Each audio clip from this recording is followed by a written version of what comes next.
Ladies and gentlemen, please join me in welcoming the CEO of the Churchill Club, Karen Tucker.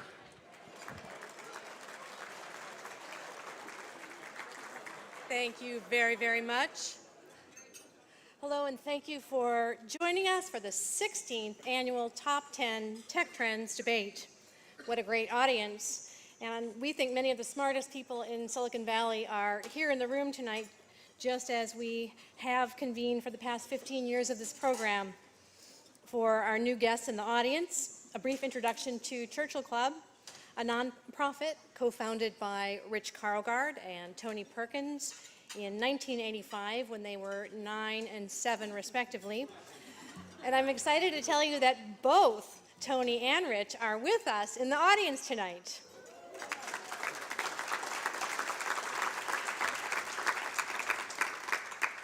We convene up to 40 programs every year in the interest of encouraging innovation, economic growth, and societal benefit. And in these discussions, we seek to advance collective thinking. We ask our speakers to say something that matters and to build on insights that are out there rather than repeating them. We also seek to have good humor and fun. So you are welcome to join and stay close to the extraordinary conversations that we convene on a regular basis. We want to thank our co-presenter of tonight's program, Forbes Media, and congratulate them for their 15th annual Midas list, which is, of course, the famous list of 100 top venture capitalists in the world. A big thanks also to tonight's sponsor, Luxembourg Trade and Investment, and they definitely get applause.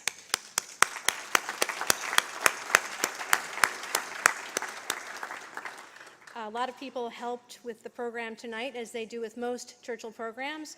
And tonight we want to especially thank Chris Stedman of Silicon Valley Bank for his invaluable assistance. SVB is among our highest level members, which also include, and you will see their logos on the banners around the room, Accenture, Airfoil Group, Bloomberg, Cisco, Citrix, Dun & Bradstreet, EMC, IBM, Microsoft, Qualcomm, SAP, Shell, and Skype, and we could not do it without them. Thank you so much, all of our high-level supporters. If you plan to tweet tonight, please use the hashtag #ChurchillClub, and you will find other Twitter codes in your printed program, and the wireless code is Churchill14. Tonight we'll be using Poll Everywhere's phone-based service to collect and display everyone's input on the top 10 trends. And Justin of Poll Everywhere is here, I believe, and he is going to show us what to do. Let me call up Justin for the trend. There we are. Hey, Justin. Hi. Thanks for being here. Thank you. I just want to say it's a privilege to partner with the Churchill Club on this truly thought-provoking event. Churchill has long been a thought leader in igniting conversations about future and technology, and Poll Everywhere is absolutely thrilled to be partnering with them as a medium for all of you here today. So tonight we're actually going to be asking all of you to pull out your phones, and we're going to be voting and participating. So if you can actually go to pollev.com, I'm sure all of you have smartphones, so that's pollev.com, and then /top10. TOPTEN, just like on the screen, and there's a question. All you have to do to vote is press whichever button you want, and you should see it show up in real time. Today we're asking, what do you think is the next Silicon Valley? Which city has the culture, the universities, the market, the capital, and the next great atmosphere to be a technology hub? You can choose between Los Angeles, California, Austin, Tel Aviv, Berlin, and London. But you can only vote once.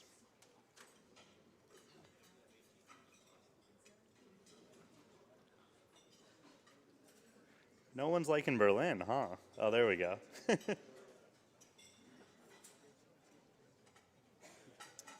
All right. Well, looks like we have a winner. Perfect. And as you can see, the results are coming in, and I hope you enjoy using Poll Everywhere at the Churchill Club tonight. Thank you. Justin, thank you. Thanks, Justin. So please note that there are also slips of red and green paper on your tables.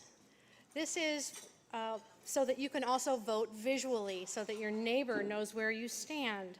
Simply hold up red for disagree or green for agree when invited to do so by our MCs.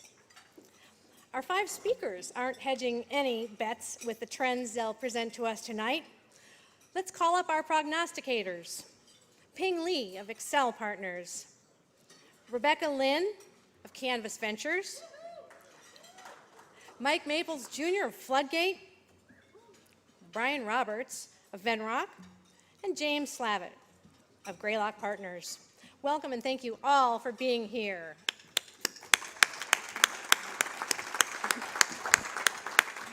And now let's welcome our Masters of Ceremonies, publisher Rich Karlgaard and managing editor Bruce Upbin of Forbes Media.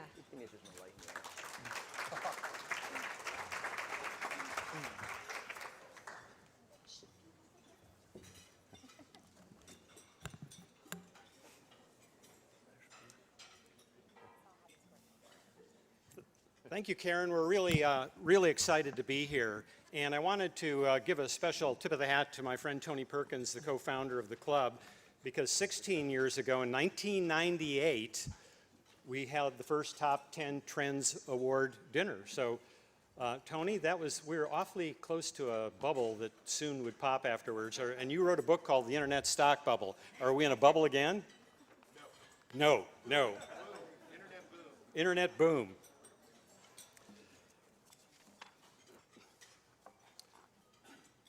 Bruce, you were here last year.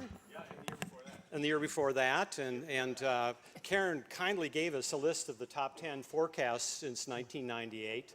Why don't you describe some of your favorites from last year? Last year, is this on? Can you hear me? Okay. No. Well, I can project too. So last year, Steve Jurvetson was here, and if anyone knows him, he's like smarter than all of us put together. And his prediction won. You got it. So now you can hear me? Okay, good. So there were a lot of predictions. They were all over the map.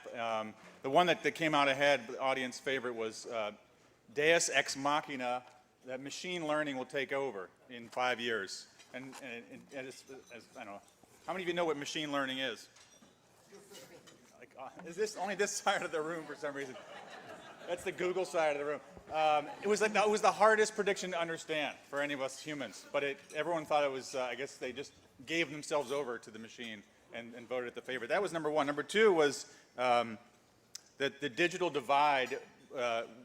If we actually bridge it, it will make the problem worse between the haves and the have-nots.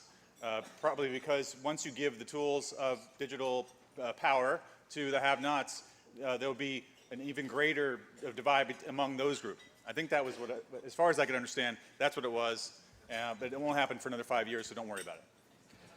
Well, I was looking back at the trends since 1998, and there have been some really big winners and some stinkers. Give me an example of the winners. In the very first year, in 1998, the conventional software model is kaput. As early as 1999, instead of buying software, you'll subscribe to software, and the software will be maintained elsewhere, whether it's on your computer or it will not be relevant. That was pretty good. Mm-hmm. And then we get to the next year, and then we get a pretty good stinker here. I won't say who gave it. Online retailers get physical. In the coming year, online companies will get into the real world in the way that Gateway already has with their Gateway stores and touch the physical world. In addition, there's a huge business for physical companies to help online companies get physical. Well, I suppose you could say that about FedEx, but not Gateway. There's a lot of Apple stores out there, though. Yeah, a lot of Apple stores. Well, okay, so maybe they were 10% right. Another one that didn't go quite so well, 1999, that Silicon Valley was going to go big for nanotechnology. Mm. Yeah, when was the last time you were pitched on a nanotech startup, guys? It's been a while? Never? Right. And I hate to be kind of snarky here, but Tim Draper is a big enough guy that he could take this, were he in the audience. Tim made a whopper of one not long ago, where he said he predicted in the next 12 months that Amazon's profits would double. Now, I suppose if you go from $1 to $2 of profits, that's a double, but that was funny, guys. That was funny. They don't make a profit. I know. They're $80 billion. They don't make a profit. But there were some good ones. Back in '99, someone said innovation will move away from the PC, which indeed it has. Just took a while. But also someone said that natural interfaces will take off.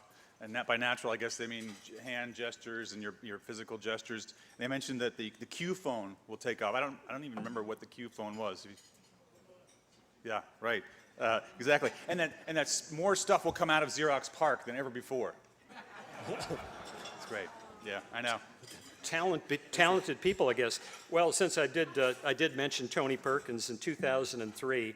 Tony Perkins said that Microsoft will pursue a post-IPO hostile takeover of Google. They should have. They should have.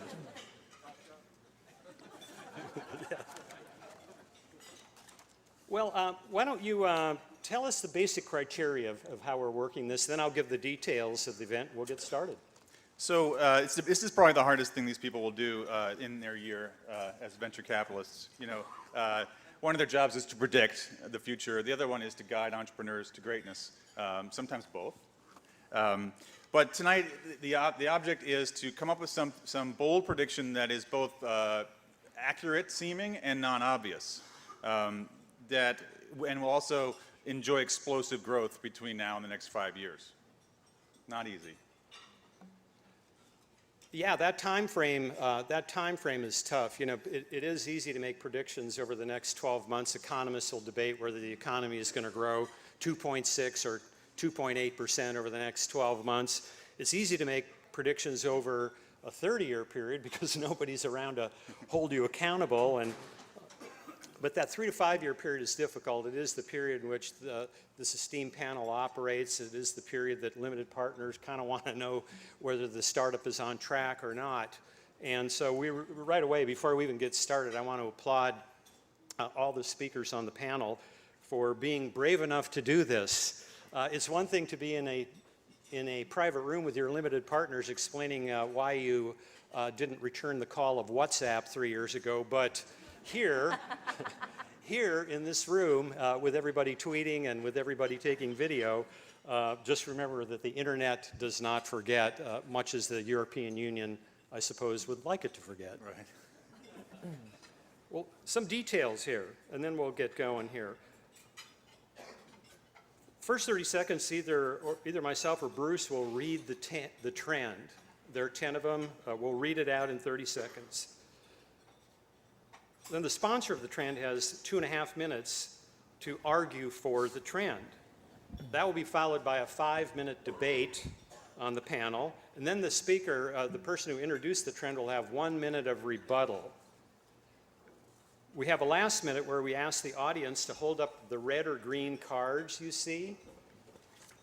And the speakers on the panel don't have cards, they have paddles. Can you hold up your paddles to show red or green? And that way we get a vote. I think we're also involving the audience poll that we just did too. So if you can hold that all in your mind, we'll continually remind you of that. And the speakers, finally, the speakers will go in alphabetical order by last name, trends 1 through 5, and then repeat that order for trends 6 through 10. So each of them will sponsor 2 trends. We'll go in alphabetical order by company. So it would be Ping Lee of Accel, Rebecca Lynn of Canvas, Mike Maples, Floodgate, Brian Rogers, Venrock, and James Slavet, Greylock. I guess that's alphabetical in a different way, by name. No, we skipped the entire A through what's the letter before L? K. Yeah, we skipped the entire thing. And this is the entire new panel, never before on this stage, so it's got that new VC smell to it. It's good. Well, Bruce, take it away. Yeah, okay, so trend number 1 is from Ping Lee. Business applications we use today will be reinvented. No employee enjoys using and derives value from software applications. They use it every day at work. Enterprise software, despite moving to the cloud, is still imposed on us by IT and pulled by the user. Future enterprise applications will be as delightful to use and value add as modern-day consumer web mobile apps, real-time, data-driven, and user-designed. Ping, take it away.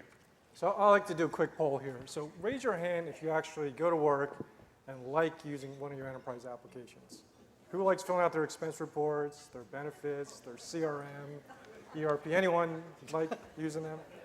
Concur. I love Concur, by the way. Yeah, Just I'm that- sure, I'm yeah, sure I do. you I do. I'm sure. Nothing like booking things on Concur. So I think, Concur table I mean, back it sounds like a bold prediction, but in many ways it's very obvious. If you look at what's happened from the client server to the cloud SaaS world, all the benefit accrued to the IT person, right? They don't have to rack and stack servers anymore. They don't have to worry about patching software. And the procurement CFO loves it too because now it's subscription. They don't have to buy these big expensive things up front. But the actual user, the person that has to interface with the application every day, his experience has not changed. One could argue it got even worse. It doesn't work on the mobile phone. None of these apps work well in an iPad or tablet environment. So we've been suffering with these applications for decades now. And I think going forward, there's a huge opportunity to change that. If you look at the consumer applications that are out there today, LinkedIn, Twitter, Facebook, Uber, these are data-driven applications. These are applications that as you input data, they immediately tell you real-time, intelligent feedback that makes you do your job or make your life better. And I think that's the way enterprise applications need to evolve over time. Historically, enterprise applications, you enter something in a green screen, it goes into a database, and it goes sometime into a data warehouse, and then someone BI guy runs a report, and that report goes to some guy that then tells you that you should do something differently. That feedback loop takes weeks and months. I think the future is going to be a set of applications that are intelligent. The data goes into a data hub. The data is retrieved immediately in the application, so there is no such thing as business intelligence. It's application intelligence. And I think that's kind of the future of enterprise applications. I think it's going to be something that we're going to go to work and actually get value and productivity in the things we do day to day. And I think it's going to feel a lot more like the consumer applications we love and use outside the office. Okay. So paddles, we do paddles and then comment. So we get a red, a green. Mike, you got red on both sides, Mike? No. He asked for a special paddle, double red. Okay. Mr. No. I want to win this thing. Split down the middle. He's going to vote against. Slavet's all going you. to vote against me on anything I say. He's going to vote against. Funny you say that, Ping. I explained that this was no comment. That's right. So the no's, we've got two no's. Why don't you guys start? James, you had a no, right? Well, the last time I competed with Ping in something, it was actually, we were on the same team. It was several years ago. It was a dodgeball game. It was called Capital Against Labor. So it was a team of venture capitalists and a team of entrepreneurs, like throwing these balls at each other, and we were completely destroyed. We were the last one standing. But Ping was, I was going to say, Ping was the last one standing, and so he was definitely a warrior out there. So I did red actually really for a couple reasons. One is I think panels are super boring when everyone agrees, and so I wanted to, whoever was going first, I was going to go red. That's number one. Number two is I think Ping has a lot of expertise around this trend. I think he talked about it eloquently, but I feel like it is a trend that already is pretty clear. So that's why I went red. It's definitely a valid reason to say to go red. Bryan? Oh, my green was because I think it already exists. So I guess I came up with the same vote as James, but I voted wrong. Well, yeah, if the trend already exists, you can hit Ping over the head with the paddle. Gently. No, Rebecca would do that because she's sitting next to I me. can reach him. Do you want me to hit him for you? You can So tap- yeah, no. So I think it's already true. I think in various substances, I spend most of my time in healthcare, and it was funny to hear you talk about the SaaS trend in '98. We led an investment company called Athena Health in 1999. So 12 months later, and they had it's a terrific thousands and thousands of rules. People in doctors' offices use it every day. It's cloud-based. They takes time they take to get paid. It cuts it in half, but it's been around for a decade. So I'm all in on it. I think it works. Yeah, I think Ping's forgotten more than I know about this sector, so I'm not going to pretend to be smarter. To me, it's sort of a question of definitions, and so, like when I think of enterprise software, I think of a type of software that an enterprise globally decides to buy, makes a company-wide decision, and I think usually those decisions are not motivated on thrilling the end user or having some awesome experience, and so. While I would acknowledge that I think that the influence of enterprise software strictly defined might wane over time, it might be less centrally important to some companies. I just think there are some enterprise functions that occur that just aren't exciting. It's kind of like I take out the trash every week. It's got to happen. I'm not excited about it. And I just You need think to come to my house. And I just think that that's, you know, maybe there's an opportunity to infuse some excitement and everything, but like I just think there are going to always be some enterprise-y kinds of functions that are centrally decided and determined, and you just do it, and that's the rules, and that's that. Like going to the dentist. Yeah. Yeah. Rebecca, you were. Yeah, I gave him a green. I think we're getting there. And we have a company called Convo that I fell in love with because it's just this beautiful, easy to use, fun, collaboration tool. So, or platform. We can't say tool. It's always platform, right, Ping? Platforms are bigger than tools. So I think we're there, and I think we'll continue to see really interesting in companies going forward in the enterprise space. If anyone else? I mean, I guess the question is, do you think that enterprise software that most people use is as fun and easy to use as Facebook, Twitter, LinkedIn? Not today. So it's not. So it's still a trend that needs to happen, and isn't here yet.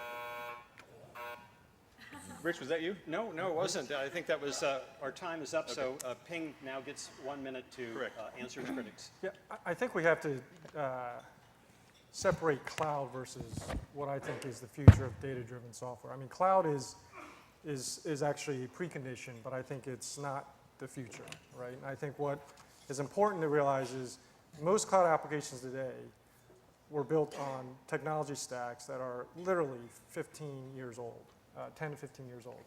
And if you look at the consumer web apps, you take Uber or whatever, they're built on completely different stacks and therefore deliver completely different experiences. And I think although applications are boring, like you can say booking travel is boring, but I don't know, Kayak is a much better experience than I would say what we do in the office every day.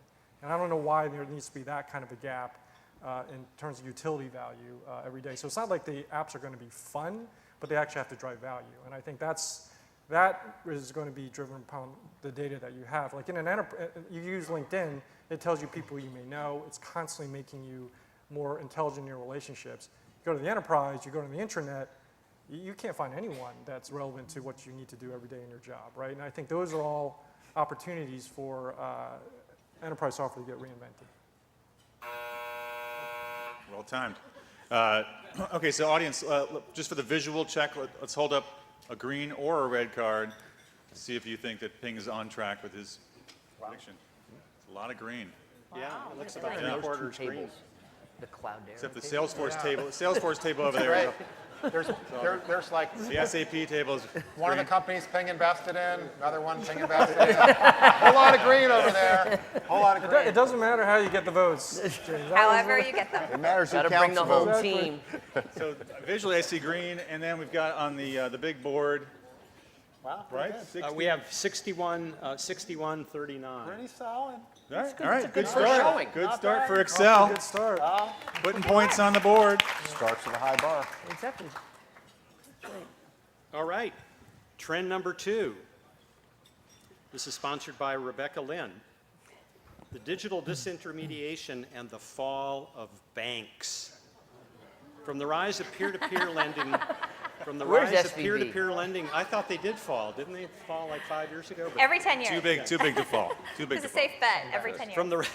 From the rise of peer-to-peer lending models and digital wallets to the Bitcoin revolution, today's digital disintermediation comes in many forms, none of which is good for banks. Did I go? Yep.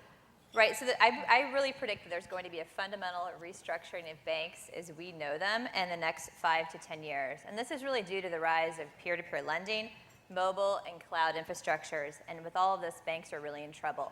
They're too big to fail, and quite frankly, they're just too big to compete. They rely on legacy systems, outdated technologies, and they're very hesitant to let go of core revenue lines of their business, which they just simply have to compete in the new world.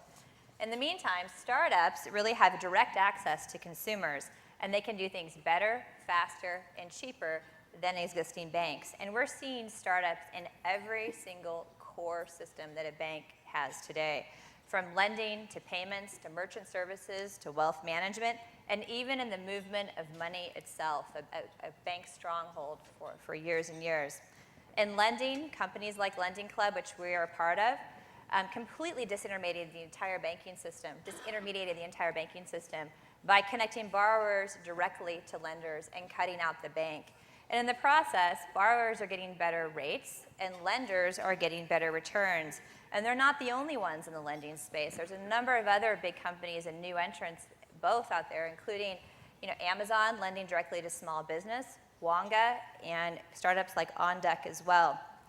The entire area of wealth management right now is under siege with a number of startup companies that are just simply going on the thesis that there's a lot of people out there that are underserved. There's $13 trillion out there in unmanaged mutual accounts just because people with less than $1 million of assets just don't pay to be managed, believe it or not. And those companies, or the startups, are basically going on the thesis that algorithms can manage money better than people. And they're really proving that out. And then the movement of money itself, a bank's stronghold, is being chipped away at by a number of different cyber currencies, of which Bitcoin, I think, is probably the one that we're the most familiar with, and that promises free, real-time rails with a global ledger system attached to it. And this is really interesting as we go forward because, contrary to what a lot of consumers believe, money doesn't move for free. All right, panelists, what do you think? And hold your paddles up high so everybody in the audience can see them. Okay. Wow. Split. Oh, You won 3-2. We'll start with you on this end. Sure. So I hope everything you say will play out because I agree with you. The banks are painful entities. And I think there's parts of it like payments and lending. I think are areas where you can kind of win over the consumers. You can actually change the financial institutions. But there's so much structural issues that I think are more than just a technology thing when it comes to financial institutions. There's a lot of trust, regulation, et cetera, that make it really hard for banks to go away. So I think, I agree the premise that they're going to be challenged, but I think it's not going to be replacing banks, but I think it's going to be alternative forms of payments and lending and institutions. Restructuring. So, Mike? Oh, I was one of the yes votes, I guess. Okay. Explain your vote. You still get Yeah, I guess I think that I just think that the banks have gotten to be so used to a certain way of doing business that there is an incredible amount of gravitational inertia in terms of how they operate. And I think that people underestimate how much growth there could be in all the things that you were talking about, as well as small business lending and underserved parts of the market. And I think that it's not so much that banks will go away, but if none of the massive new growth opportunities are being addressed by the mainstream banks, their access to capital, their ability to recruit the best people, just their long-term viability as the center of gravity of financial services will start to diminish over time. So I don't think they'll go away, but I think that they'll be important the way mainframes are important today. They'll still be around, but not that important. Yeah, in an unregulated world, disruption can happen awfully fast, but in a regulated industry where the incumbents are friendly with politicians, it's a different game. Bryan? So I think there are going to be a ton of great startups in this space. Remind us how you voted again? Oh, I voted no. Okay. There could be a ton of great startups in this space. There's nothing in my mind that says that banks were doing all things for all people historically, right? So there's a ton of opportunity in this space, but I don't think that necessarily is going to spend a lot of time eating away at the bank's core business in the near term. I mean, yes, it's going to bring lending to people that the banks weren't lending to, and it's going to allow transfer of money that wasn't going well through a bank. So there'll be a bunch of interesting stuff. You build it's a huge industry, so you'll build a bunch of interesting businesses. But the impact on the bank set, I don't buy. I agree. They're big behemoths. They're entrenched, like in a foxhole. I don't think you're going to get them out particularly fast. James? So I voted yes. You can remember that when you get to trend number 5, Rebecca. You have 5 votes this early. It's just like a big partnership. Still I'll playing vote dodgeball. for your deal if you vote for mine. I actually like how this whole event is actually like venture capitalists spend their whole day listening to other people pitch, and now I like seeing all these people prostrate themselves to like To give you? their pitches. Not to me, to you. To you, So, right. it's to you all. So I voted yes. I agree with most of this. The part of the market that I am really intrigued about is just what's happening in the lending space. I do think P2p lending is a bit of a misnomer because the reality is most of the supply of capital on these P2p platforms, in many cases, is actually institutional. So I think it's got this sort of sheen that it's P2P, which is kind of sexy, but the reality is it's sort of like a shadow bank with hedge funds and other sources of institutional capital, just being much more efficient in terms of acquiring customers to lend to and scoring them just in a more efficient way. But I am excited about the lending, like the lending market. The digital wallet thing, not so much. I mean, I think that it's something that we've been talking about digital wallets for a long time now, and the reality is just, I think it's partly what Ping was talking about around just the compatibility of underlying infrastructure and just the lack of an application that has real breakthrough consumer benefit.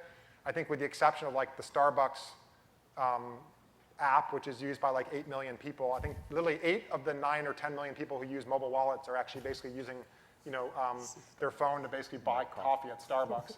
So I'm more bearish, I think, on mobile wallets. I think there's some other things that are going to happen there that are going to be more exciting. But overall, I voted yes. Okay.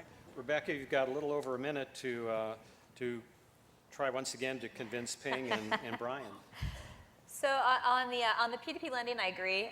What's happened on P2P lending is it's not really P2P anymore. It's just a direct lending platform. And what they've done is just cut all the efficiencies out of the process that the banks have. And they're just connecting borrowers to lenders. And many of them still are people, they're retail lenders like you and me, and some of them are institutional lenders as well. But it's just the idea of this direct platform.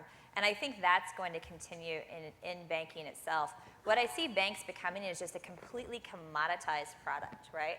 Where they're at the end of the value chain, they're not getting a lot of margin on their services. And all of the high-value apps and the high-value products that directly communicate with the consumer, like Check, which was one of our companies that allowed people to aggregate all their banking on one app and pay their bills with any bank account you possibly would want to. They actually would interface directly then with the end consumer, and then the consumers never had to interface with their banks really again to pay bills. So I think what's going to happen is that trend will continue, and the big piece of the value equation will be grabbed by startups, and banks will be just commodities. Okay, well, you ended perfectly on time. Wow. Let's just see what the audience thinks. First, hold up your green or red cards, and then vote away on your phones. This one's looks pretty even to me, Bruce, doesn't it? Yeah. Plus, you should give them extra points for talking up their book.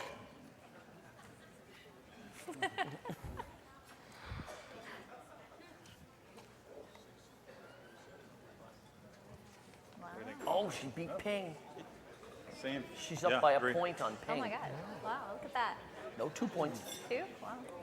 The audience looked a little Yeah. more even than the phone vote Yeah, is. just a little more. Yeah, I think we need got more people in wine. the hall. More wine, please. Yeah, more wine. People on the Twitter Need stream. to get a little nastier out there.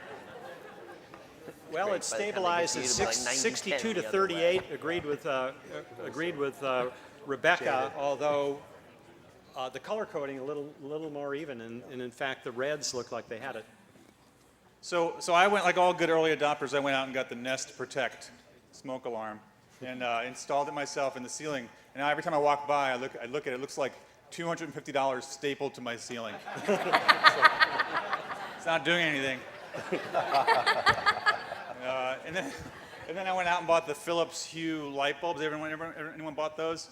You can like change the color of it with your phone. And my wife, she gets insane when I start changing it to red, green, and blue in the office. So smart home networks and smart devices. Trend number 3. This is Mike's. Sorry, Mike. So home networking technology will see a major shift from today's dumb routers and extenders to intelligent software-powered networks that interact with devices and products in our home. Okay. So the other day, a friend asked me to help them install a printer upstairs in their house. And their Wi-Fi wouldn't reach the printer, and their printer wouldn't connect to Ethernet, and there was no Cat 5 in that room. So I was like, okay, well, no problem. I'll go get a network extender. And so I got a network extender for them, and it turns out you can't have it be named the same network name. It'll extend the Wi-Fi, but it's a different name. And then I did some research on this, and now it turns out like Netgear a third of the hardware they sell is extenders and not the original routers. So everybody's trying to extend their Wi-Fi signal, and now they've got partition networks of Wi-Fi. And so I just think that's screwed up. And let's not even mention the fact that if you want to update the firmware on your stuff, you've got to go to the website and download it. So my theory about what's going to happen is that smart software people are going to reinvent Wi-Fi networks in the home. And it'll look more like what Meraki did in the enterprise. And so you'll be able to set up multiple access points in the home. They'll be able to talk to each other, do a handshake, extend the Wi-Fi network way out. And not only that, I believe that on top of that, you'll have the opportunity to build smart software stacks, more security. And so, for example, when your kids come home from school, it'll be able to handshake with your network. You'll know your kids are home from school. And that'll be the thing that lets smart appliances and Internet of Things in your house really work better. So my belief is that that's an interesting opportunity. There's already hundreds of millions of home networks in deployment. They forecast that there's going to be multiple hundreds of millions of more. And so I think in the next 5 years, there will be multiple hundreds of millions of new home networks that are based on a software-powered network application-aware infrastructure. Well put. I saw something on Facebook once. It was a mom. She put a Post-it note in the fridge and said, if you want to know the Wi-Fi password, you got to take out the trash. Panelists, let's vote and comment, please. Hold them high. Hold them high. Wow. Mike, score. Score. So everyone agrees. There's no need to just move on. That means Declare that victory. means it wasn't non-obvious. So Too late. Was that Too late. This is probably Votes are in, polls closed. if all the VCs agree, it's probably a bad trend. Yeah, if we all agree, it will not happen. That's right. All right. Well, can someone tell me why they think it's already obvious, or is this just? No, I'm hoping to suck up to Mike so that he comes and fixes my home network. Seriously, who's got like a residential play that it can bring to bear on this? Rebecca, do you have a software stack idea for the home? No, but I envision a day when Dropcam and Nest and everything is just completely wired. Although I am from the Midwest, and I often wonder if people that's my key question. We live in the Silicon Valley kind of bubble in a way, and it's kind of this engineers gone wild issue sometimes, right? And I often do wonder, back in the Midwest, if they really want everything to be kind of that wired up or not, and what it's really going to do for them. So I think that's my only question on the space. But yeah, I would love my house to be completely wired and to know. Hey, Rebecca, I'm from the what I wanted Midwest, to- and here's Yeah. the fundamental difference. Yeah. People back there are bored. They're not Yeah. looking to save time. They're looking to fill time. So that's why I agree with you. But things like heating bills in the Midwest really matter, right? Out here they don't. They're a completely different story, right? And like getting your car to heat up before you think about having to go in it, that's a big deal back in the Midwest. I think there are two questions. So again, I voted yes. Agree with this. I think the first one is what Rebecca was talking about, which is it's the distinction. Tony Fadell, the Nest CEO, describes it as the distinction between a B2C product and a B2G product. And a B2G product is a business to geek product. Sort of the question around, what are the applications that are going to actually be, compelling to a broader audience? And so I think right now, the smart home is definitely a B2G phenomenon. The question is, what will drive it to mainstream? Like Teslas. Just like Tesla's. And so I think the second question, is also what is the model that will win in the home? Will it look more like an open platform, googly kind of thing, or will it be more of a sort of controlled end-to-end software, hardware, integrated, beautiful experience? I think the bet that Nest is making is that the right way to actually create the platform to start is to deliver this whole end-to-end, beautiful, integrated experience, and you can open it up and it'll be more of a platform over time. But those are my two questions, but overall I vote yes. So I voted yes as well, and I just think this has to happen. If you believe in the fact that every device in the home at some point is going to be internet connected, is going to be software enabled, you're going to need a smart home network. And I hear the B2G thing, but that's what they said about Wi-Fi 10 years ago, oh, it's just, people that want to go can configure routers are going to use it. Everyone has Wi-Fi. Every coffee shop, everything has a Wi-Fi network, right? So I think the endpoints are what drove the Wi-Fi, the laptops, and I think there's going to be a whole set of new devices that we're already seeing, whether it's Dropcam or Nest, that are going to drive the need for such a smart home network. So I think it's going to happen even, to the mainstream very quickly. Yeah, I mean, the Qualcomm folks are here. They had a pretty cool setup at CES this year where you walk in and you open the wine cooler, you leave the door open, all of a sudden your kitchen lights start flashing to tell you that you left the wine cooler open, which is great if you have like a wine cooler in your house. But can you imagine it's starting to flash and you don't know how to turn it off because you can't find the remote? Right. That But would the not question is who's going to extract the value economically from this idea of networking? Is it going to be on the chip? Is it going to be in a hub? Is it going to be on your phone? Is it going to be, that's totally up for grabs. Yeah, so do I have some, okay, so I guess I think it's a really interesting startup opportunity, and here's why. I don't think Apple right now is spending a lot of resources and energy on airport. I think they kind of look at it as a backwater thing. I think that Linksys and Netgear basically just call up China and say, can you make the box in my color so I can go sell it? I don't think any of them are innovating at all. And I don't think that their natural instincts are to build great software. The other just observation is that before the iPhone and smartphones, cell phones just had terrible software. We forget, you all remember J2ME games and ringtones and just terrible stuff. And I think that people underestimate how interesting it could get if you had a software application-aware home network that you can build an application ecosystem on. So there it is. Okay. So let's accelerate to the audience now. You don't have to put your cards up. We know from your Wow. the home network here. It's all green. I think Mike's going to win this thing. I'm really. My vote. Well, got to watch. What is it? Wow.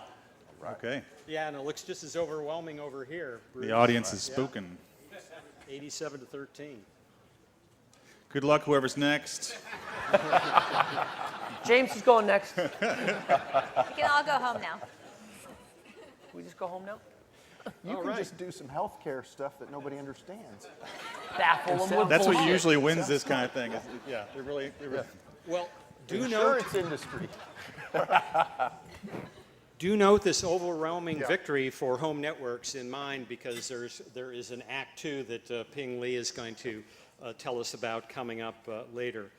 This is trend number 4 by Brian Roberts. The health industry mimics Kodak and goes poof.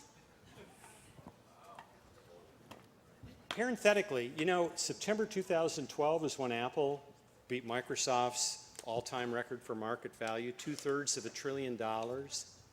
That was the month also that Kodak went bankrupt. So that's what he means by poof. And here's the trend. All employers larger than 500 employees self-insure and have information systems that allow them to do away with physician networks, coding, and adjudication. They direct contract with healthcare providers in their geography. Take it away. Okay, so I'm going to use Ping's strategy and go to the audience. You have 2 possibilities to answer this question. Raise your hand if either you like your insurance company or you know what they do. Okay, 2 people. I'm going to be like 99-1 on this one. Okay, so what do insurance companies do? They're a middleman that nobody trusts. Employers don't trust them. People don't trust them. Nobody in the whole ecosystem trusts them, right? And nobody likes them. They send you like 45 pieces of paper like once a month in the mail. So, in fact, the Qualcomm guys are here. Like Stanford now direct contracts with Qualcomm to do their primary care, right? Stanford does this for like 12 or 13 employers as it is. So and employers are local, providers, doctors are local, and insurance companies all exist in Hartford, Connecticut. So you're going to end up having, pick it, the Marriott here contract with some local hospital and provider and say, look, you do all my stuff. guess what? We won't spend 30% of the bill just arguing about how quickly we pay you. I'll pay you the next day. Doctor's like, you pay me the next day, I'll give you 20% off. Marriott says, you give me 20% off, I'll do this in a heartbeat. And boom, insurance companies, we know it, go away. All right. So panelists, hold up your paddles high. Someone, Hold them please. up high. Red You gotta paddle, hold 'em up. red paddle, please. High. Oh. You didn't understand it. That's why you're voting yes. Well, I'll vote no then. I go either way. All right. Anyone is free to dive in, but most of you agreed, right? Did anybody disagree? I voted yes because I just want to believe so badly that insurance companies will go away and that will be how it goes. But it seems like everything in healthcare has been so dysfunctional that I do want to believe, though. I mean, the only question I would have is the time frame. 3 to 5 years seems like a short time to make some of the changes in healthcare. I think it feels like it needs to happen, but it seems like an industry that will not turn over in 3 to 5 years, right?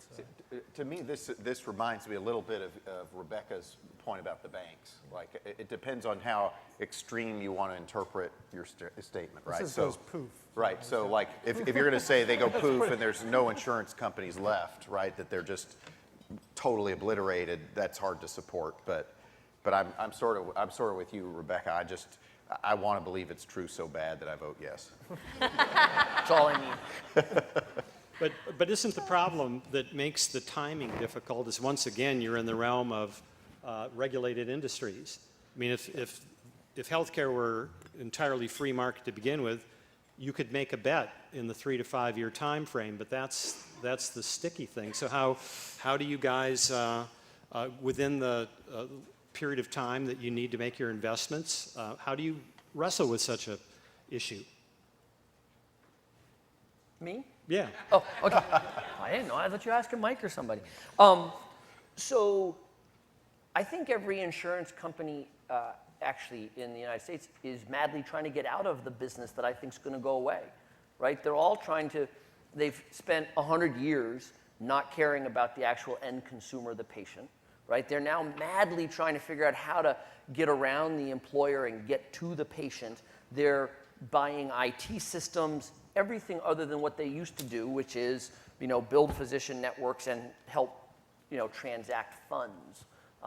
So I think that actually for a lot of I think if you went and talked to the Fortune 500, they would all say direct contracting, absolutely, that's exactly what we want to do. So I would invest in that today. What about the self-employed? What about the retirees who don't have jobs? Well, but they're all covered by the government.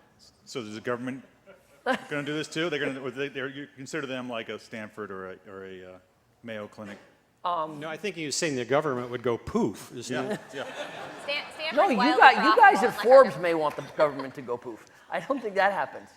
Well, right? They're just unless we're running for president. Yeah. There you go. Well, let's move to the audience. What do you guys think? Killed. Something happened on the way to the hospital over here. It's a great investment idea. It looks to me like this one is a hard lift. Let's Being contrarian see if it and right. bears out. That's right. That's right. The 26th annual Tech Awards. I'll be back. He was mocked, but he was right. Exactly. They said it couldn't be done. Well, Bryan, you won the panel, but not the crowd on that one. Right. It's all right. All right. This next one from James. Just so you know, he did say some of this in Forbes a couple years ago, so we won't hold that against him, of course. But however, it was one of the most well-read stories on Forbes that year. So, and he's going to update it for us. But it's the last-second economy. Still holds. In 5 years, we will live in the last-second economy. The rise of mobile on-demand services will extend well beyond taxis, Uber, Lyft, and food delivery, Google, probably Facebook next, redefining how we live, work, and play. James, take it away. All right, cue the slides, please. Dancers, could you have the dancers come in? I just wasted like 4 seconds. Okay, so look, I think that the most powerful trend that I see that's at the intersection of business, technology, and culture is what I call the last second economy, which I think there's a part of this which is now very clear, which is actually what I wrote about a couple of years ago. But I think there's a new wave that's coming that actually is a lot less obvious, which I'm really more excited about. So, I mean, the core concept is just that with smartphones, we're all now transacting with compressed planning cycles, addictive ease, and expectations of very high service quality on our phones. And you've seen that now play out across the service economy, right? So there are lots of people who are willing for 10 to 20 bucks an hour to do things for you, whether it's give you a ride or a plethora of other things. And so, but the trend that I'm actually more focused on is actually the impact of the last second economy on knowledge work. I think this will play out in 2 different ways. So one is, if you think about healthcare as an example where Bryan invests, the idea that it's 2 o'clock in the morning and your kid has a temperature and spots on his face, rather than going down to urgent care, you'll be able to just pull up your phone and have a consult with a doctor on demand. If it's in the afternoon or the evening, doctor on demand. like his company, exactly. There you go. Like I am playing to the panel also. In the education space, if it's if it's in the early evening and your kid is stuck on his homework, there'll be tutoring on demand. It's also going to play out very much through the business-to-business sector. So the way that people access knowledge today from other folks is very inefficient. Part of our job is to be connectors with the entrepreneurs we work with to help them actually find people who know things that can be helpful to scale their businesses. But today it's very ad hoc how that works. In the last second economy, the way this will work will be if you're trying to find, One more second. okay, if you're trying to find an immigration lawyer, you'll be able to find somebody on demand. If you're trying to talk to someone who started a business similar to yours, let's say a restaurant, you'll be able to actually also access them on demand. So it's basically like phone a friend. And there'll be some massive companies that are built based upon this trend. Again, not just the last second economy for the, for the service worker, it's have much broader implications for the knowledge economy. Okay. Paddles. Let's see those paddles. You got Yeah, hold them up high. I give it to him. green, green, green, green, green, green, green. Wow. Okay. Consensus is bad. Bad for panel craft. Mike, do you want to? Does anyone have a? Is it all green because you think it's here now, or is it green because you're absolutely convinced, or you've got money on this trend, or what? My life revolves around Amazon Prime and the instantaneous or next day delivery. So I think it's here now. I guess the other observation that I've been seeing, we invested in the sharing economy a while ago, like with Chegg, textbook rentals, but there's this multiplier effect with mobile on the front end.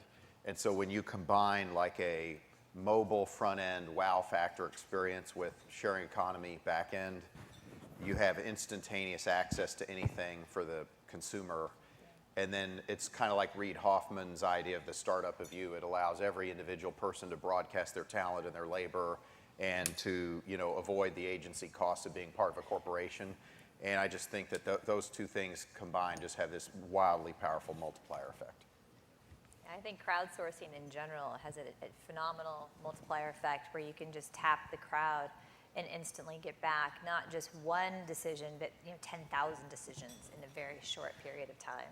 So I think that's just an incredibly powerful aspect of the connected world that we're all in right now.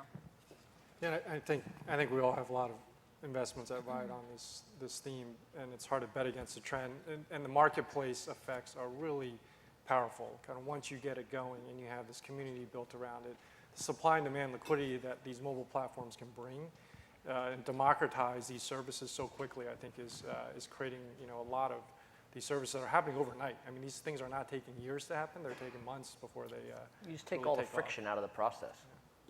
So can I? Yeah, you could. Yeah. Do I get to rebut, or I guess I don't. You can Whatever it is. just I can reinforce I can how just right keep- you are. Go ahead. So I think the big trend also is just that the information problem is very well solved now through Google. If you want to look up something and get an answer, you can do it easily on your computer or on the phone. But if you want to access knowledge, basically to get information that's in context that you can do something actionable with, it's still not solved. It's still very broken. And so I think that's the big bet, and it's what Ping said, which is basically that the mobile phone, people check their phones on average 150 times a day.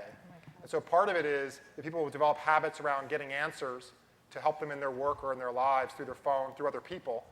But also part of it is the supply side, is that actually, in the past, it's been hard to actually access people who have knowledge, and the liquidity will also come on the supply side from people who have knowledge having their phones and being able to either provide their availability or provide an answer.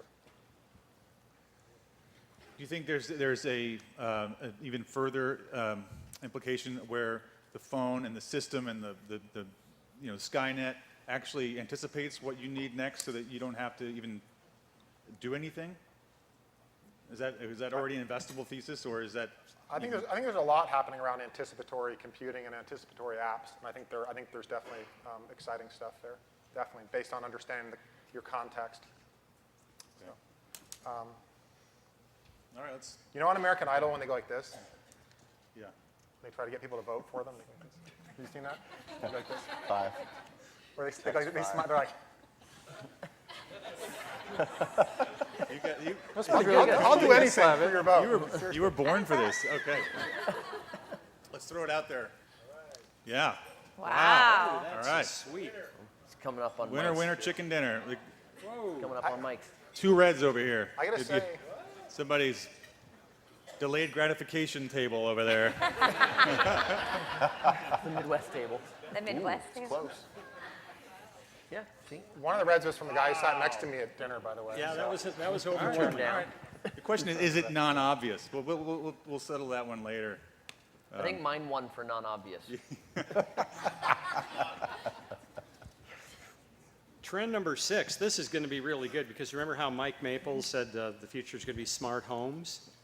And you all, I mean, that was an overwhelming, everybody believed in that. Now the other shoe drops. Cyber attacks in smart homes. Cyber attacks and future target in the home. Today's cyber warfare has taken down the most robust enterprises and governments. As the Internet of Things pervade throughout our consumer lives, every device in the home and consumer applications, thermostats, cars, refrigerators, etc., will be connected and vulnerable to massive cyber attacks. Large-scale cyber terrorism will strike in the home at alarming scale. You know, my stupid smartphone, I was typing the Internet of Things not long ago, and it came out the Internet of Thongs. So maybe those get attacked too. But, Anticipatory. On demand, less. Exactly. You got, just one letter. hey, Just one. Bruce, you got to clear your cookies more often, buddy.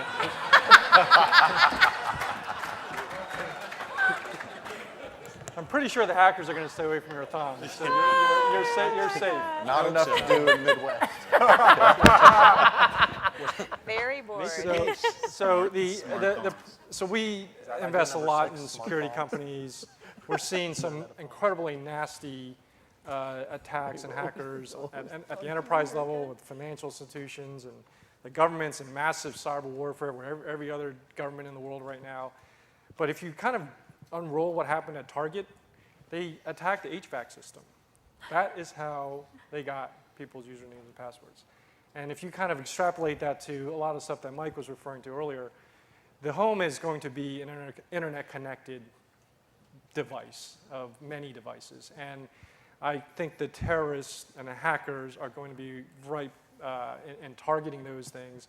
Imagine everyone's cars is now Android enabled, and they all have an operating system, and they all are Wi-Fi and cellular enabled. I mean, the imagination does not need to run too far before you can see the scale and the pervasiveness of some of the attacks that can happen. And I think we're starting to see that even in the enterprise, but I think it's going to become pretty scary in the consumer. That's an area that I think will become increasingly more interesting to invest in, I should say, not to.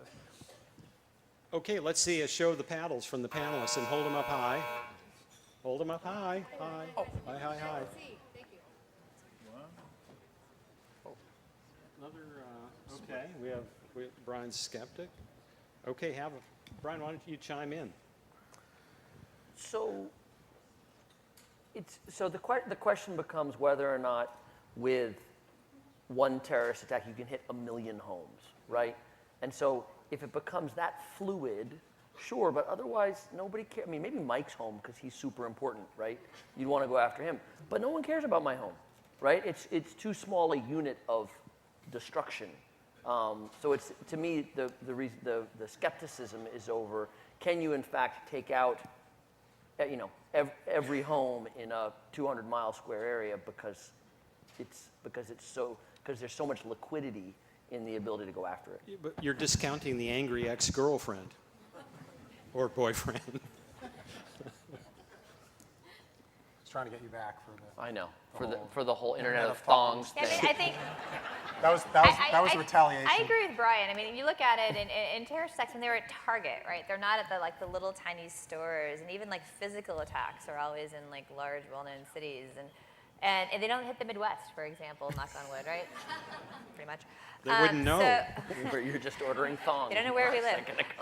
So I just don't think that there has to be a high target value. Well, right? okay, so the Occupy movement vandalized Atherton not long ago, right? Or That's was a high some target movement value. like that. I mean, would that be anyone's definition of a target-rich environment of scale enough that would invite hackers in? Lee, you're. That would be like the wealthiest community in the nation. So yeah, that probably would be a pretty high target value. But when you're looking at, you know, most cities in the United States or towns, I just can't see it. No, I think it's happening. I mean, are there any other journalists in the room besides us? Okay, because we've got a story coming out later this week. There's a researcher at Columbia University who, using a drone and a high-powered transmitter, can rebroadcast using hybrid internet television and pack 20,000 TVs at once, just like over a neighborhood, and take over your television through your internet connected TV, and sign into Facebook as you, spam your Facebook wall, grab your credit card information. It can happen, and it's not just one-to-one, but you can get like a whole neighborhood at once. So I'm going to come to Ping's side on this one, I think. So the thing that I think could happen could end up being kind of subtle. Like, let's say that you invade a whole bunch of houses over the period of 3.5 years and harvest everybody's credit cards and just take off. And so, like, I don't think it's necessarily, oh my gosh, I'm going to try to disable the whole country full of houses in one fell swoop. I think the average hacker is much less idealistic than they are capitalistic. I think they just want to get easy money. And so, you know, I think about the average home, how careful are they with their passwords? How smart are they about where they put their files? It just feels to me like, you know, a good hacker could just own a ton of houses if they're patient and intelligent about how they do it. So your analogy is really more like mailbox theft, right? You know, there are people that go and just, you know, take the mail out of mailboxes to get people's social security checks. So now this is just an easier, you know, more It's just intelligent way like to do it. phishing writ large. Got it. You know? I would buy that more. So the shocking moment, I think the Pearl Harbor moment would be if suddenly a substantial portion of the population woke up to see that they had no money in their 401k. And so are you suggesting that that attack is not, Schwab is pretty impenetrable, but people's homes are much more penetrable? Most security attacks these days are incredibly subtle. They're not frontal assaults on organizations, and there are bots that sit there that are dormant for years sometime before they surface themselves, which is why they're so hard to find. And I think it's not hard to hit a lot of homes very easily because it's easier to get to a lot of homes than it is to get into JP Morgan Chase. I can guarantee you their networks are much more sophisticated. So I think one of the great sayings in security is, if you don't think you've been hacked, you've already been hacked. And I think that's going to be something that we're going to live with as part of our everyday lives, just like we have to secure our doors from, you know, burglars coming in and things like that. That will just be a way of life that we need to think about in everything we do at home.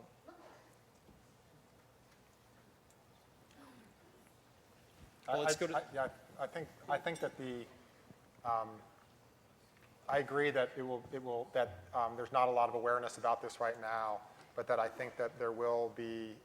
I think the identity theft, like those, were the right analogies or metaphors. And I do think there'll be at some point pressure from people to want their homes to be cryptographically, demonstrably secure, so they actually don't feel like they need to worry. So I think this is going to happen. Sounds like an opportunity for a startup. Okay, Lee, do you have any further thoughts on that? I think you have a minute here before we get the final. No, I mean, I think it is the more subtle attacks that are going to scare more people, because you're going to find out about it a year later that half the neighborhood got all their passwords, all their privacy, everything stolen, their 401ks are gone, and there's nothing you can do about it, right? And I think that's just going to be one of those things that are going to be on the front page of the journal, but it's going to be a reactive thing. Security is always an afterthought. No one ever thinks about securing themselves till they get hacked, right? And and I think it's in a 3 to 5 year period. I can't imagine this won't happen. All right, let's see what the audience thinks. 70-30. I think without a great sense of joy, you really won them over, Ping. Let's see what we're looking like over here. Pretty much the same, 2/3 and a third. All right. All right. Great. Trend number 7. The future of healthcare begins with data from your gut. Medical decisions today are more art than science, but data is changing that. Data on outcomes and new sources of data, from genomics to the microbiome, will inform decisions of the future. So I predicted the unleashing of massive amounts of patient and medical data, as well as data generated from big breakthroughs in genomic sequencing, as well as the understanding of the microbiome, are really going to change the face of the healthcare system. And I'm going to go out way, way, way out on a limb here and say, just imagine a day when healthcare decisions are actually made on real data. And this could actually be a huge stretch, right? And it was shocking for me to learn, and I don't know how many of you guys have been through this, but if you've been through a major medical issue, and you ask your doctor, you're like, that procedure you just recommended, tell me about the study that was done that shows I should be doing this. And you suddenly find it was a study of like 20 to 40 people. By the way, really couldn't be replicated, but that's what they think you should do. I've been in this situation, and I know many others have as well. And my prediction is this really is all going to change. And the unleashing of data in electronic medical records, combined with that from mobile trackers, all pulled together in APIs, are going to actually allow for the day when decisions in medicine will be made on actual outcomes and results. And even more exciting are new sources of data from genomic sequencing and a whole new area of microbiome research that suggests that the bugs that actually live in your gut have a lot to do with your health. And they're actually directly related to things like obesity, allergies, autism, and even cancer. So really reinforcing what our mother always told us, right? That we are what we eat. And some believe that targeting this microbiome and targeting therapeutics at it will actually be the penicillin of our entire generation. And so because of these real innovations and breakthroughs in healthcare, I think we'll see more real true breakthroughs in healthcare in the next 3 to 5 years than we've seen in the last 20. Yeah, we're not only what we are what we eat, but we're not even who we are, right? Isn't 99% of our body mass bacteria and bugs? 1 to 3% is bacteria. Yeah, of body weight. 1 to 3%. 1 to 3% of our body weight is actually bacteria. But they outnumber the human cells. They do by about 1,000 to 1. 1,000 to 1, yeah. Yeah, they do. All right, so paddles. Let your gut vote with your gut. Up higher, red. What? No. Thank you, Ping. Okay. All right, what's going on? Why? Is this a problem for you, James? James, do tell us. Bryan knows a lot about healthcare, and when I looked at the back of his panel, I figured the front was red, and I was like, I'm going with it. Look, Rebecca's a force to be reckoned with. I saw 85% up there, and it's game theory. No, so look, the question I have is just I think that a lot of the patient records and outcomes, a lot of this, the information is still pen and paper and in filing cabinets, and I think there's a huge challenge just around digitizing all of this at scale, so you can make the healthcare system truly data-driven. I think it will happen. I just don't know that it will happen at scale in this kind of a massive way in the next 5 years. That was my So can thesis I- of my vote. Can I react to that? No, you gotta wait. Hang on. First, they have to pile on, then you can dig your way out. But I want to hear from Bryan I'll because forget. Brian's a PhD in molecular genomics. I think. So I actually don't think the issue is getting data from paper to electronics. I think the issue is our understanding of biology. So yes, there's cystic fibrosis. You have a genetic mutation, you have cystic fibrosis. That's pretty simple. But lots of diseases, we still don't actually understand how, why. They'll do genetics now on diabetes, and you have an increased risk of like 2% for diabetes if you have a genetic mutation. Well, terrific, but that what's the other 98%? CNS diseases are diagnosed by symptoms, not by actually underlying etiology of disease. So I just think the biology. I think we know like single-digit % of biology actually. And so I think that's the long pole in the tent here, is actually understanding this from a molecular basis, and therefore then being able to take the data that's now electronic and all this stuff to go forward. I guess my concern about it is, unfortunately, I believe that our healthcare system is screwed up in the same way that our education system is screwed up. It's just over-regulated and over-bureaucratized and just has a bunch of Byzantine patchworks of reasons that common sense stuff doesn't happen. And so most of the healthcare IT stuff that I see make money is stuff that helps doctors get paid faster and things like that, rather than stuff that legitimately improves healthcare. And so I guess my semi-negative reaction was just to the idea that the healthcare system operates like a free market, and that the best answer wins quick enough. So I think this is an important trend. I think it's unacceptable that we are not using data to solve some of the problems that was articulated. You don't need to have the digitization of every single electronic healthcare record in order to do fundamental data science in these fields. And I just think very little is being done. It's starting to increase. They're finally using technologies such as Hadoop and stuff to do machine learning across even medium-sized data sets. So I think we are at the early stages, but I think it has to happen. I mean, data science has to be a part of our medicine and biology, and I think it will be important to see some of the innovations that come from it. And every field has always said that, has always shunned data at the beginning. And then over time, people like Google proved that data can solve a lot of interesting problems that people thought could only be done by research. So I think there's going to be a marriage of both worlds.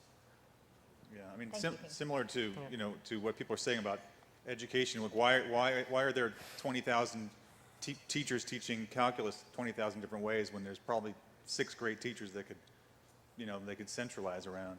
And what Watson is doing with decision support for doctors, that Watson can read everything, and a doctor doesn't have to guess, and they could tap the knowledge of every doctor out there. But why don't you respond, Rebecca? Yeah, so response. So one thing, and not to advertise my own companies, but so Practice Fusion is the largest cloud-based electronic medical record, and just last week opened up tens of millions of real patient records, de-identified, so that researchers could actually tap those records and draw correlations. And that was the fundamental piece of our thesis in the first place on that company. That you had to have data in the cloud, you had to have it accessible, and by the way, it had to be completely free for doctors. I just got 24 seconds. Right? Okay. The other piece of it is I really, and really believe in the microbiome. So I'm in our IT side, not in our healthcare side, but our healthcare guys led a deal in Second Genome, and I got really interested in this space, especially after learning that our whole gut system is our sort of second brain, right? And neurotransmitters are often made there. And so when you look at even children with autism, what they're finding is serotonin levels are increased, which are actually made in our gut. And things like taking antibiotics wreak havoc on our entire microbiome population there. So I think there actually will be real therapeutic medical breakthroughs as we understand that biology better. And to Bryan's point, that might take longer than 5 years, but I actually think we're closer than we think. I spent a couple days at Mayo doing research for my book. This is last August, and Mayo's welcoming Watson and believes that Watson will simply be another seat at the table. So the consulting doctors will be Smith, Jones, and Watson on a complex case. So again, it's one of those not completely either or, but Watson supplementing. Yeah. Well, the naysayers clearly did not convince the audience, but let's see your cards. Yeah. All right. A lot of green. All right. Yeah, 71 to 29. So Pretty good. Pretty good. Well done. Trend number 8. Who's going to vote against this? A female founder CEO creates a $50 billion exit company. Mike Maples offered this great idea. Encouraged by lower barriers to experimentation, excellent founders emerge from untraditional places. We'll see a woman start a company that succeeds on the scale of a Google, Facebook, or Twitter. Yeah, so I'm kind of already starting with 2 strikes here. First of all, here I am, a guy talking about an issue that relates to women, and I get tired of reading articles where men debate what should happen with women in the tech industry.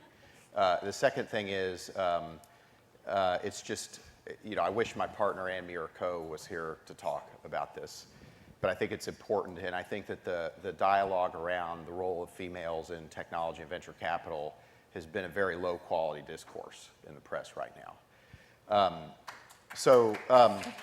Here's a perspective I wanted to offer. The last 10 years, I've seen the barriers to trying a startup experiment collapse like never before. And the initial wave of that has been lean startups. But the collapsing barriers of innovation is much more profound than lean startups. Collapsing barriers of innovation democratize innovation. And it lets entrepreneurs happen where they didn't exist before. In the year 2000, for the first time, a computer could beat any person in the world at chess. And now an average computer can beat any person in the world at chess. Now 2 of the top 10 chess players in the world are women. And the reason that's true is you don't have to live near Moscow, Russia to be a great chess player anymore. You can play a chess game online that's better than any other human in the world.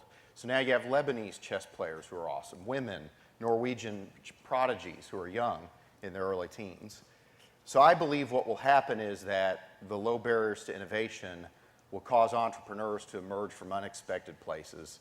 They will no longer be just the people who get anointed by the high priest of Sand Hill Road. I believe that, that more opportunities for capitalist mutations will come from different places and different types of people, particularly as everybody in the world gets connected. And I think that there will be a female who starts a company that is not merely a successful company, but that is the type of platform, legendary, build an industry around it kind of company. And that will probably change things more than anything else that people are talking about, because then other women will believe it can happen, other VCs will think they need a strategy for it to happen so that they can be relevant in the markets of the future. And so that's my story, and I'm sticking to it. I think that the collapsing barriers of innovation will eliminate the barriers to the creative class to it happening.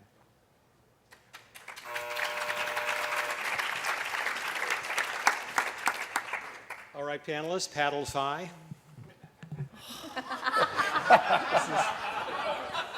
Get your damn paddles up.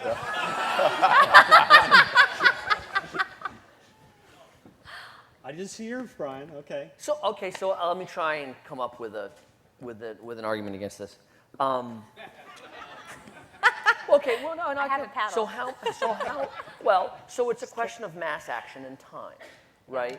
So I agree with everything Mike says, but will there be a $50 billion exit is huge, is really tough to come by, right? It'd have to start now, so the woman would already have to be in place. Frick, yeah. Right? So, That's what I was so, trying to so think it's of. a question, if you Actually, lowered no it one. if you lowered it to 5 House. billion or something, then in a heartbeat, right? But how many Okay, $50 so billion let's companies? name how many women CEOs we know. gotta be 50. So Adiat House is a chance, right? She's got a shot at this in 5 years. Who else would it be? Diane Green could have gotten there. Diane if she Green hadn't could have sold gotten to there it. had she not sold. Well, if you look VMware at But the- it's a handful. Like we can Diane's figure got a new name maybe company, 5, so right? That Maybe is 5. if you look at the data in the consumer internet space, that's just the space I know. there are, I think, 4 companies in the United States, at least, that are worth north of $50 billion, right? 3 of them were, was Amazon, Google, eBay, and then Facebook is really the only one that's. Did we forget Cisco? Cisco was started by a husband and wife. Consumer I'm saying internet. consumer internet. Consumer You know, internet. pure consumer internet companies. I think but there are 4 in the period of 20 to 25 Yeah. years. And then there are maybe 20 to 25 public consumer internet companies that are worth north of $1 billion, right? So I mean, that, you know, I don't know what it is on the enterprise side. So if you were to, you know, take the other side on this, I think it would be just look how many companies will be built that are actually worth north of 50 billion. There might be 1 So or 2. right now there's 4 out of 50,000 Well, companies started in that time frame. But and So by it's the just that. way, how many, they would have already have to been at least Series A funded right now to probably get there, and how many women are CEOs of those startups, and I can only think of 1 that has a shot at this, right? So, I mean, that's kind Let's of all the. root for. What? Let's all root for. I do. I love the company. I use it every day, actually. So, but yeah, I think that's true. I mean, and I will say one of the numbers I've been trying to get corrected, just because I'm a math person, is this whole report in venture that there's 11% of women in venture capital. I'm like, that's just bullshit. I mean, I don't feel that, right? And so one day I saw it again, and I saw the Midas list, which reported, 11% of women in venture capital, but only 4 out of 10 or 4 out of 100 were women. I'm like, well, that just makes us look like shitty investors, and I don't think that's true. And so I called PitchBook, and I'm like, do me a favor. I said, pull the 100 top VC firms, and from there, don't give me the marketing and the recruiting people. I only want to see the people who are at least on 1 company board, only those people. And they pulled it, and I said, the number I think is 4%. Well, it was 4.2%, right? And then if you subtract out corporate people, corporate venture capitalists, and just sandhole road people, it's 3%, which is exactly the number of women-funded startups. And so I do think there is something to that in terms of 3% of women are venture capitalists, and 3% of companies are backed by venture capitalists are women-founded. And I think there's really something to that trend. And so that was just a really surprising and interesting correlation. And I think part of it is that, if you look at the numbers and you think, God, what are my chances? I mean, as a woman, you're like, God, if I go, my chances of getting funded are slim, right? So why try? And I think, my rebuttal is you should, because they have to pick someone, and it probably should be you, right? And so you should put your name out there and try. And I think the only way you change that is really, like you said, by examples. And I think Adi has the best chance. Well, I would point out historically, Cisco was started by a husband and wife team in the 1980s. Now, the founding team didn't last long before Sequoia brought in quote-unquote professional management. I'll also point out sometimes the most progressive areas, the places we think of as the most progressive areas in the country are the least progressive when it comes to this. Twitter being a great example of a company that went public without anyone of color or any female on its board of directors. The situation's since changed. While Fred Smith of FedEx put Judy Estrin of Silicon Valley on his board of directors in 1989. So, I agree with you, Mike, that these developments come from unexpected places. Yeah, and I guess the one thing I would add to this is I tend to come at this question not from an affirmative action point of view, right? I tend to come at this question from the world will change when somebody just wins. Just win, baby, right, is how I look at it. Sure. And so the core to my argument is that the conditions exist for that to happen like they didn't exist before the 2000s. That before the 2000s, you just had to overcome a certain set of hurdles to get VC money. The cost of proving your idea, of making the initial idea work. So I guess my argument is that the barriers to that happening have gone away. If you actually didn't end when you needed to end, sorry. if you have anything more to add, or Yeah, so I guess what I'm trying to do is make sure that I'm not trying to pander to women. I'm not trying to do that typical thing. I'm trying to say that the way you make progress on this issue in Silicon Valley is for somebody to win massively. And that's why I put 50 billion out as a target. 1 billion would have been a wuss target. 5 billion would have been a wuss target. $50 billion, right? That's a company that is legendary, Thunder Lizard, huge, game-changing, truly disruptive. And that's what I think will happen. And I think it, not only does it need to happen in my view, but I think it will happen because I think the conditions exist for it to happen in terms of adoption of technology and in terms of the collapsing barriers to innovation. All right, what does the audience think? I'm voting for Jessica Alba, by the way. The Honest Company. Oh, yeah, I forgot about her. Yeah, she would be good too. I'm sure, more reds in the audience let's than just, on let's that, just which put a is twist on really this. How many of you want it to happen? I mean, it's all green. Right, But there are skeptics in the audience. I was almost going to And, do this, the exact reason you did. You know, third of the people think they're, I guess the barriers are still there, Mike. Yep. Yeah. And can I say one thing? Yeah. Like, I really think this is a matter of time, to be honest. I mean, if I just got through reading my daughter a book about Elizabeth Blackwell, and it was all about like how women could be doctors, and I guess it was not that long ago where there were 0 women doctors, right? And now you look at medical schools and it's 60%. You look at vet schools and it's 90%, like 90%. And by the way, vet school is harder to get into than medical school. And so, so you're looking at these different industries, and I think it really is changing. I mean, when I went through engineering school, I started out as a mechanical engineer. I was literally the only woman. I couldn't take it. And so I went into chemical engineering, which was, you know, maybe 20% women, which was a little bit more sustainable. And now you look at Stanford and the She++ movement and all of that, and I really do see the changes, and I just think it has to roll through, and you need people to, no affirmative action, because I think nobody wants to be there unless they absolutely earned it. But I just think it's a matter of time and role models, and to your point, you know, a huge win, and I think the gate opens up. All right, Bruce? All right, slightly change of subject. Try number 9, spot pricing for healthcare procedures. Given the large fixed costs and low utilization of the healthcare system, services and procedures will evolve to dynamic and real-time pricing like other industries. X-rays, MRIs, and hospital beds, bypass surgeries, angioplasties, and colonoscopies will be up for bid, I suppose, and change in price given the time and This demand. is my version of the last second economy. The last second colonoscopy. Exactly. Yeah, it's good. Well, so Do I hear $40? exactly. So this one's actually pretty simple for me, like the other one. So maybe I'll be most improved on the panel from one trend to another.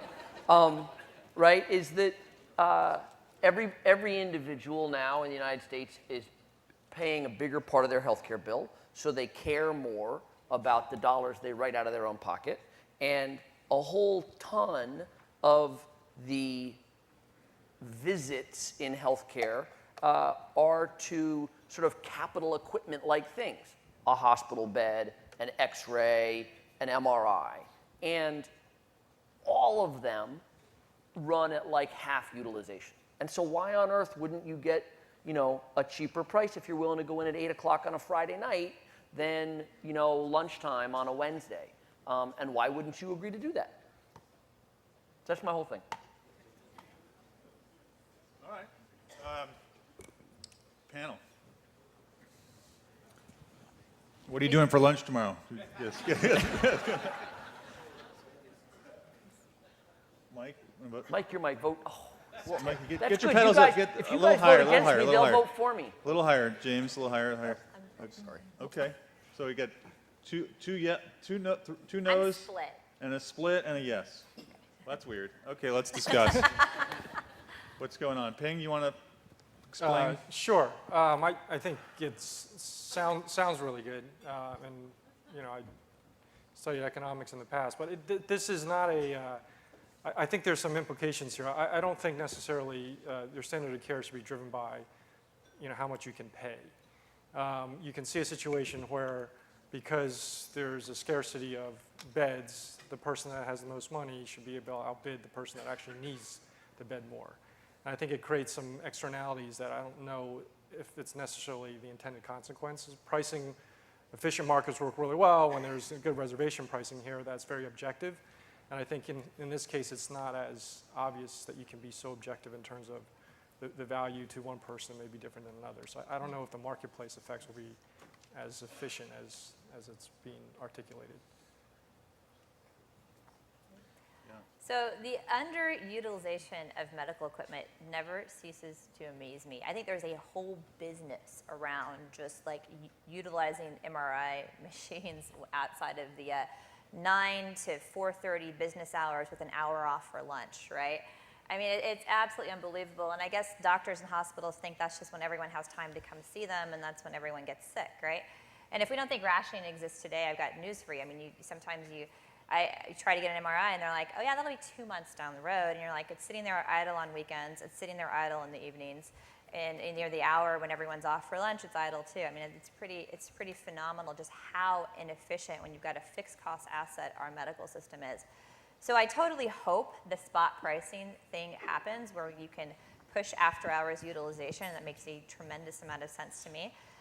The thing that he included colonoscopies and some procedural things in there, and that's where I said no.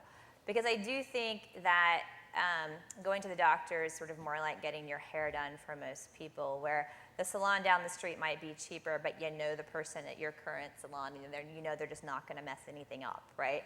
So I think that's where I was split. So if you've got, going to go get an X-ray, going to get an MRI, I can do it at a more convenient time, and if I do it at 8 o'clock on a Saturday night, it's going to be half price. Why not? Who wouldn't do that? And by the way, it's probably more efficient because if I can't afford to pay for it, I don't have to take off work and lose pay to go when it's convenient for the doctor.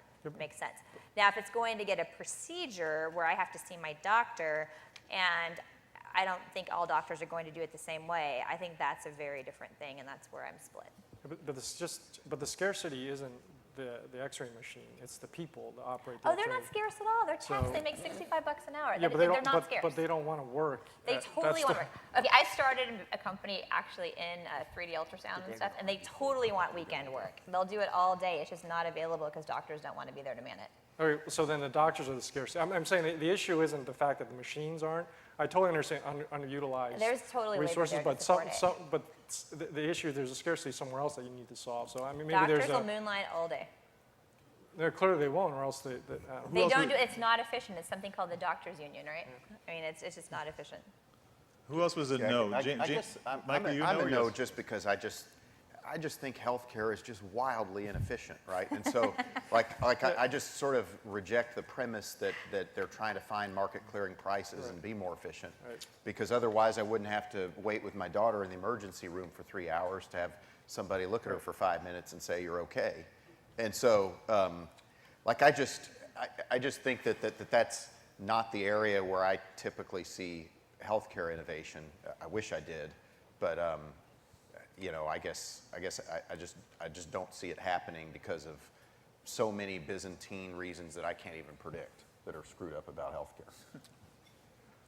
But James, I saw a connection between this and Bryan's earlier trend around just. You say, Sam, I'm going to be 3171 again up on the slide. I think a lot of this can be understood by just who pays.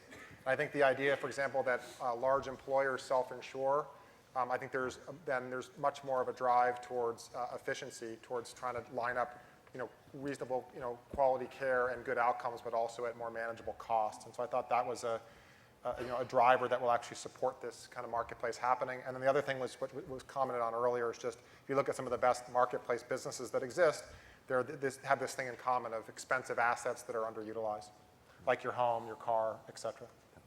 What if does this apply to psychiatry too? Like if you're really screwed up, it costs more? Sorry. Me or James? Yeah, I'm I'm James. just throwing it out there. Definitely not for me. Throwing it out there. But go ahead and rebut your naysayers. I don't want to rebut it. The deal's going to be a lot cheaper now because no one else likes it. It's going to be. I'm going to make the investment super cheap. Look, That's the first time anyone's ever used that as You an can come excuse in on for it, why too. they're wrong. You've got the two best deals. Right? I got the two best deals tonight. So I guess the only broad thesis I would give you is that I think there are essentially two different types of healthcare. There's sort of meat and potatoes healthcare where the cost quality curve's super flat. And I think colonoscopies, I think stents fits into that. Like everyone's going, oh my God, I got to get a stent. They put in like 100,000, a million stents a year. There's probably a 2 basis point percentage of the doctor universe that's really going to screw it up. But other than that, it's kind of like being a plumber or an electrician. So, so there's that stuff, right? And I don't think necessarily, as Ping says, that I'm talking about going to one different doctor or another. I think the same doctor will give you different prices depending on whether it's when they've got 10 people who want to use something or none. They're already doing it. Like in Oklahoma, they have doctors that are at hospitals. In the Midwest. And then a surgery center. It's in the Midwest. That's the leading trend. Same doctor, better facilities, 1/3 the price if you go to a surgery center, and 3x that if you go to the hospital. They had a thing called See, Health everybody South. said no again to me. And I'm not even a healthcare investor. Did I at least do Let's better? see a show of hands. Red is, this is obvious and not going to happen. Green is this is non-obvious and might happen. I'm going to invest with You guys, this has to happen, or our country's going to I'm go the contrarian guy. contrarian. Yeah. Wow, okay. All right, they don't like that one either, Nope. Brian. I'm 0 for 2. We're going to lose Brian from this this evening. Again, the next 26th year. annual. All right, we are down to our last one. Credit cards. Credit cards are the new app platform. This is from James Slavet. Credit cards are ubiquitous, but they are also pretty dumb. That is going to change. We're at the early stages of a massive wave of innovation in the payment industry. Yeah, so I think there's a lot of heat right now among investors around fintech, so the intersection of financial services and technology. It's some of the stuff that Rebecca talked about earlier. And I think that mobile wallets and Bitcoin, et cetera. And I actually think there's an opportunity that is sort of less sexy than that, kind of maybe contrarian, which is credit cards and the payment network are already ubiquitous, right? So 170 million people in the United States have credit or debit cards in their wallets. The average person has 3.5 cards in his or her wallets. There's 500 million credit cards literally in people's wallets in the United States today. And we also have a payment network that reaches every merchant in the United States. And so what I see as possible is basically a cloud-connected credit card, which will be like an app platform, where you'll be able to add, essentially like drag and drop applications to your card. So examples of what's possible will be, one, a card that has expanded memory. So the idea would be that the product information, the receipts, the warranties, could be coupons or loyalty cards, all the stuff that you might carry in paper or plastic or have in your desk will be accessible in the cloud and connected to your purchase history. That's one application. A second example of an application is just all the quantified self stuff. Instead of having to use Quicken to mine your spending or to compare your spending to goal or history or to other people, there actually will be a quantified self, a much stronger stream that happens based on your transaction history. You also see long tail or special use cards. So if you have a child and you want him to have access to credit in case it's an emergency, you have a 10-year-old and you want to be able to get a ride or get food, you'll be able to actually enable a card for your kid quite easily that will enable him to use it for that, but to not buy virtual goods, $200 of virtual goods on a credit card in his favorite online or mobile game. I also think that there's going to be a huge wave of innovation between the payment network and the cloud-connected card that's going to impact marketing.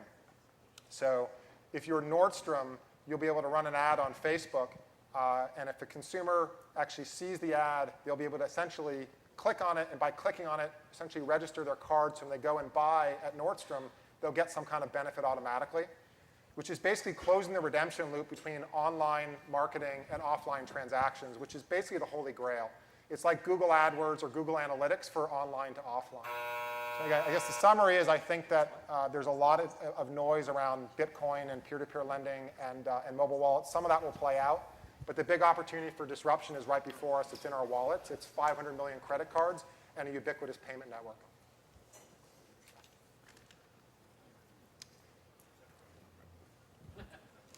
All right, panelists, hold them high. I think it's, when you go last, like there's no opportunity for retaliation. No. Brian, are you split? I'm split. Okay. So the reason I'm split is I want it to be true, but I feel like the things have been in place for it to happen for a while, right? So there's been, smart credit cards and little tags on your credit card that could do all this stuff, and it hasn't happened. And so I'm split because I don't actually understand why it didn't happen, and then what's changed to make it happen. We're pretty fond of saying here in Silicon Valley that incumbents never get anything right, and it takes startups to really affect big change. But doesn't it seem to you that MasterCard and Visa and companies like this are all over this? I'll let other people go, and I can rebut Okay. at Well, the I end guess- here, but I'm loading up my weapon. So I guess I have a little bit of a quibble with the way the statement was rendered, like that credit cards are the app platform. Like I think you described a bunch of cool stuff that could happen to credit cards. But what I didn't come away feeling was that, oh my gosh, credit cards are going to be as important in payments as like smartphones were, that there's going to be an entire application economy, and like there's going to be thousands upon thousands of applications that everybody gets super excited about, that you can build an industry around credit cards. And so I just didn't really agree with the idea that it was like this fundamentally strategically relevant huge thing. I thought it was more of just like an interesting idea for a cool company someday, but not a major sea change. Okay. So a lot of my skepticism in this space comes from, I was at NextCard back in the day, which was the first online credit card company, and I was there from like employee 30 to we went public and at 1300. And I learned a lot about credit cards, and I learned a lot about consumers. And I just think in fintech, the only place consumers are more lazy is in healthcare, but in fintech, people are really lazy. And less than 5% of people actually balance their bank accounts. And so the whole emergence of quantified self and financial services like gets your population down to like a 1% kind of basis maybe. And so that's what makes me nervous. I mean, people just see credit cards as a way to kind of have free money and pay later.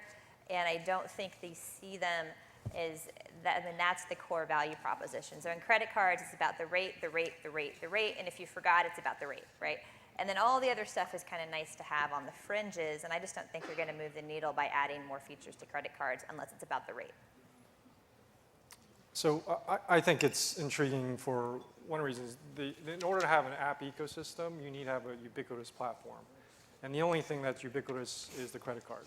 And I think that is kind of something that everyone has been wanting the mobile thing to be the payment thing, but there's so many changes that need to happen in point of sales and all those other parts of the value chain. And I think it will happen over time, but in the next 3 to 5 years, I do think that this is the one thing that is ubiquitous, and it's frankly really easy to use. It's not that hard to swipe a credit card.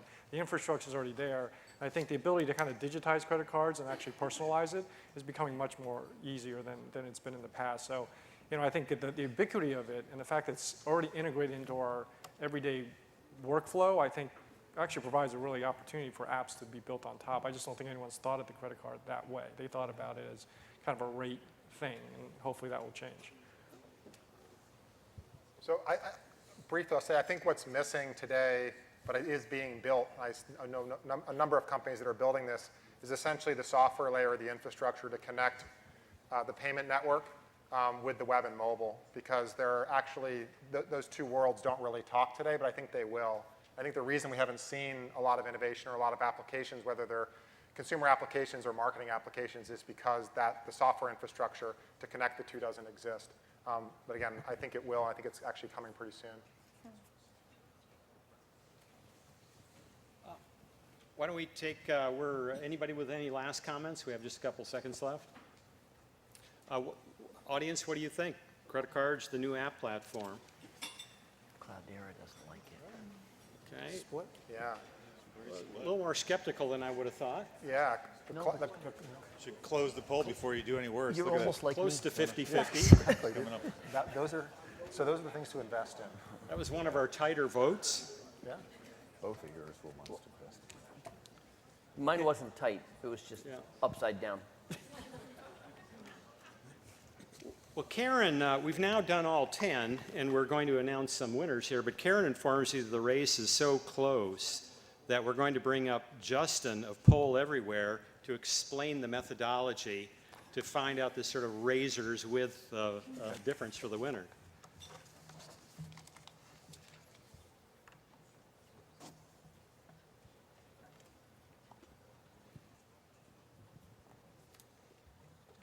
No pressure explaining this, right? Can we, there are the results. I've been to a fair amount of events at Poll Everywhere, and I've actually never seen anyone tie before. So smart home and last second economy both tied at 87%. So we went to the 0.1%, and they both had 87.2%. So we had to go to the 100th%, where the winner is the last second economy by 2/100th%. Squeak it out, baby. And for the winner, It's already played out now. we have this doctoral Hogwarts-like tam in Churchill Club blue, and I have the honor of presenting it to James Slavet. Thank you.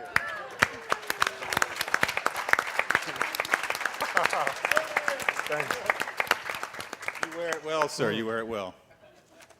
Nice. Little John You here. can take that Yeah, back on to one Greylock side. and show it to all Now, the can I people ask there. for a Yeah. recount like they did in Florida? Bruce, Yeah, closing you can adjust thoughts? it. It's Should adjustable. it be the combination of your Yeah, two? and this was a tough one. Again, it's a you guys have the hardest job tonight to come up with something that's non-obvious and inevitable. It's like a poem, you know. But and you picked some very hard industries to take on: healthcare, the financial system, gender, politics, and tech. It was, you know, and Mike, you brought some emotion to the stage, which is rare for venture capital. It's good. really like to see that. I don't know, Rich, were you surprised at all? Or? I had the same thoughts that you did, that Silicon Valley, I think, has done a great job of picking off a lot of low-hanging fruit, but now that it goes into regulated industries, you know, healthcare, financial services, education, and others, it must make the job of our panelists really tough, as if it isn't a tough enough job to begin with. But picking that 3 to 5 year time frame or 7 to 10 year, you know, investment time frame or whatever it is in a regulated industry is really difficult. Yeah. So I guess we just thank them, right? Thank them, yeah. Thank them very much. And then you get to keep your paddles, of course. Keep them. You know, may they always be on the green side. And you've been an amazing audience. Thank you very much. Thanks. That's yours, buddy, right? Oh, yeah, it is mine. Yeah, this is yours.